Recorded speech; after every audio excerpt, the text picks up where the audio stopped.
Christmas. It's Christmas Day. At least in the West, we celebrate the 25th of December as Christmas Day. Some people celebrate the day before. So, welcome to the Dancing Bear Enlightenment Academy, our podcast, Holistic Transformation. I'm your host, Dr. Beverly. And today I thought I would talk about what is Christmas? Where did it come from? What does it mean in its ancient origins? And how do we celebrate it today? So some people call it Xmas. I think it was in the 80s. They took Christ out of Christmas and started calling it Xmas, but it's basically Christmas. Historically, it is from the Old English Christus Massa, meaning Christ's Mass.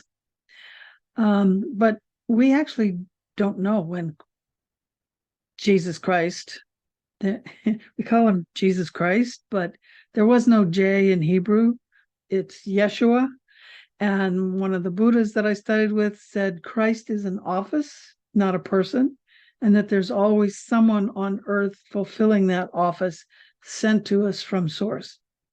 So it's kind of convoluted as to what anything means and when was Jesus actually born, if you want to call him Jesus. I'm going to call him Jesus just for simplicity, but it was actually Yeshua. And the Bible doesn't really cover much about Jesus's early years, but if you read the Quran, it talks all about his early years and his childhood. It's an interesting read if you haven't read it. I don't promote any one religion, okay? I think they all have something to offer. So read all the holy books because you'll get something out of all of them. So why do we pick December 25th? And does everybody pick December 25th? And the answer is no, it's not the 25th for everywhere in the world. So how did this come about? Some people believe it's because of the festival of Saturnalia, which was a winter solstice celebration.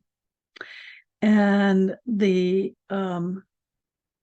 Pope at the time wanted to convert everyone into Catholicism, their form of Christianity. And so they picked a date that was already celebrated, and then they just renamed it.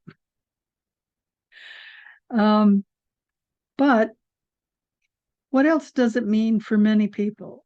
Around the world, for a lot of people, it means hope, it means love, it means the promise of redemption for some. If you're not religious, then it has nothing to do with redemption because you're already redeemed. You redeem yourself when you forgive yourself. Of course, many people celebrate the Nativity, which is considered the birth of Jesus. It's the cornerstone of Christian faith. And of course, it has, the donkey and the cow and the shepherd and the three magi and an angel and Mary and Joseph. And I saw something recently that said Jesus probably was not born in a cave, but in a house. And all they had to put him in was a manger. And then it probably took a very long time for the three magi to arrive. So they probably didn't arrive on the day he was born. And so on and on and on. So pretty sure the whole nativity thing has been created over time to what it is today. But I'll let you decide what that is for you. So some of the symbols are also like putting a star or even an angel on top of a Christmas tree, and you exchange gifts. So I'm not religious, but I still exchange gifts because to me it's a time of saying thank you to people and friends, not just family, but people and friends, things that you didn't say all year long, and it's time to go say those things. Maybe you send a card or an email, or you do a PM or a text or something, whatever you do. So how about some other countries? What do they do? Well, in Ethiopia, who are Christians, they have Ghana, and it's celebrated on January the 7th, so it's not even in December. They do a traditional game that looks like hockey, and it's only the men. So they go to morning service, and then the men go out and play. And I assume the women are there watching them. In the Philippines, they have the world's longest ceremony for Christmas. It starts in September and runs through January. Wow, how fun is that? 5 months of celebration. I think I'd be kind of worn out after that. In Mexico, they have the Posadas, where they reenact the journey of Mary and Joseph. So you've probably seen those parades where they have a candlelit procession and piñatas, and they walk through the street and have this big ceremony. In Iceland, they have what they call Yule lads, LADS, like young boys, mischievous young ones. And there's 13 of them. And they visit children the 13 days leading to Christmas. So everybody else, we have 12 days of Christmas. In Iceland, they have 13. In Germany, when I lived in Germany, what we did is on December the 5th, we put a shoe outside the front door. And St. Nicholas came by. He was not dressed in a red suit, by the way. And he would come by and he would leave, if you were good, a little bit of money and some candy in your shoe. And if you've been naughty, you get sticks and coal, which Germany can be cold in the winter. So sticks and coal might actually be a good thing sometimes. If you're poor, it might actually be better than candy and money. Because usually it was a penny or a dime. It wasn't a lot of money. But that's on the 5th and the 6th. And it's St. Nick, not Satan Claus. It's in the US, it's a guy dressed in red. And I'm not going to talk about the meaning of red. I'll let you look that up. And that's why I call him Satan Claus. Okay. So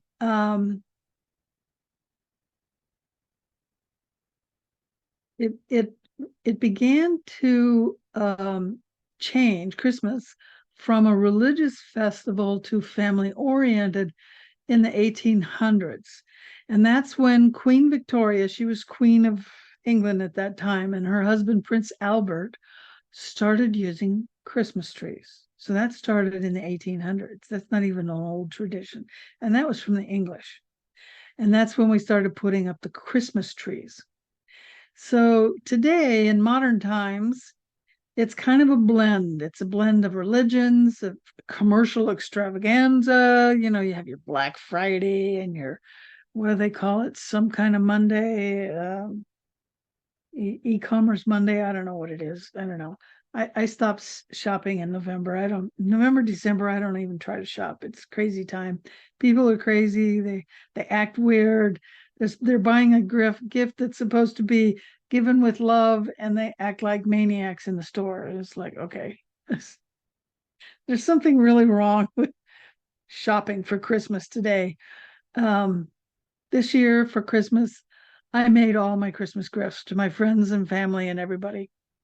It actually cost me more money to mail them than it did to make them. But as those of you who know me know, I use essential oils. So I bought these beautiful I don't have one here, but these beautiful candle holders with a beautiful wooden carved lid on it.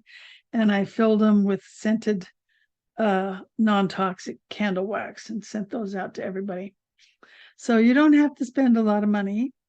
And handmade gifts can sometimes mean more because it meant you spent time thinking about that person and making something special for them, which is a lot of times what children do. So sometimes the little macaroni necklace that a kid might make you for Christmas means more than the latest stolen TV from Walmart. So for me, like I said in the beginning, Christmas is a time to remember family, friends, and acquaintances, and to say all those things that you thought during the year but never got around to saying because you were in a hurry, or, oh yeah, thanks, okay, and you never really said thank you, and I appreciate you, and I'm so glad you're here. So it's a time for communities to come together, get to know your neighbors, see if they need any help. I know in my neighborhood, I have a few shut-ins.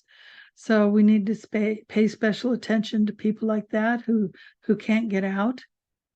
And it is a festive journey, and it is a time of joy.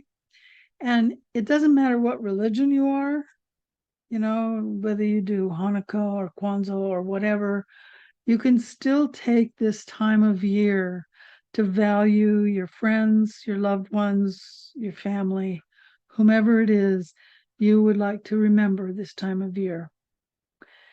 And that's my Christmas wish for you. I appreciate you and thank you for joining us on Christmas Day.